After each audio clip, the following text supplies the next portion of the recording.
Well, of course, the main thing now is to focus on the ships that have upcoming dry dockings in the near future. I think that this is the very last stage to start investigating which is the optimal solution for the different vessel types in their fleet. There we can, of course, help.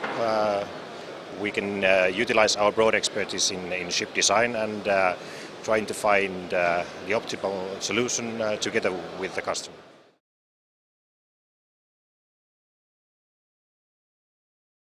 Well, I think that the technology is mature enough and I don't think that the installations are going to be that difficult. They should be quite straightforward as long as they are designed well in advance and all the preparations are done properly. What comes to operation, I'd say that the systems are quite easy to use as long as the crew is trained properly.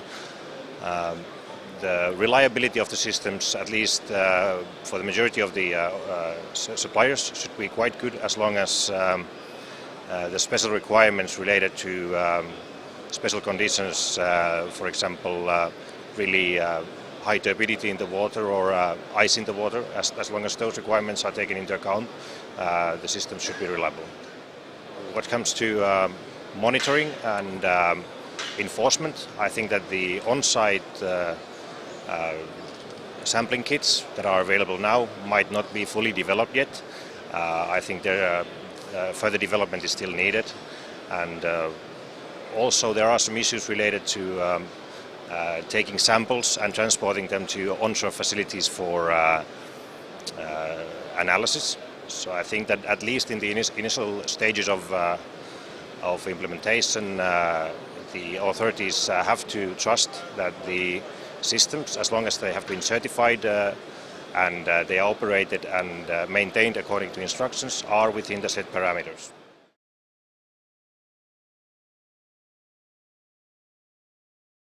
I think it's quite obvious that there is no golden solution. I think that all the cases need to be evaluated as individuals. I would say that at least on a ship class level, feasibility studies need to be done to find the optimal solution applicable for the different vessel types. I think that the key item is to find an overall solution and technology which will not limit the operability of the ship or the operating area, for instance. That is, of course, something that where we would be willing and able to assist the owner.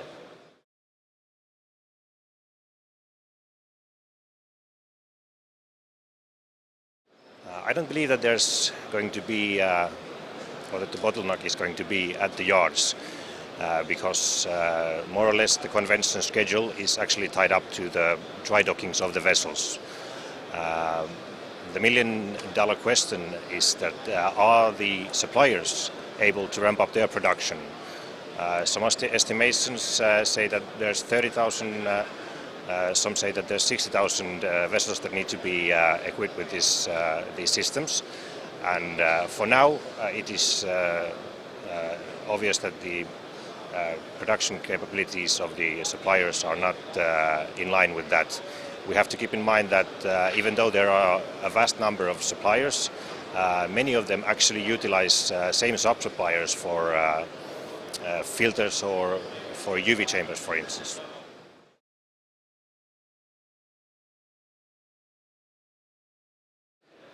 We are, of course, willing and able to use our broad expertise in ship design to help the owner to find the optimal solution and actually make the owner's decision a bit easier by supplying enough information about the different options and also limiting the number of options to a reasonable degree.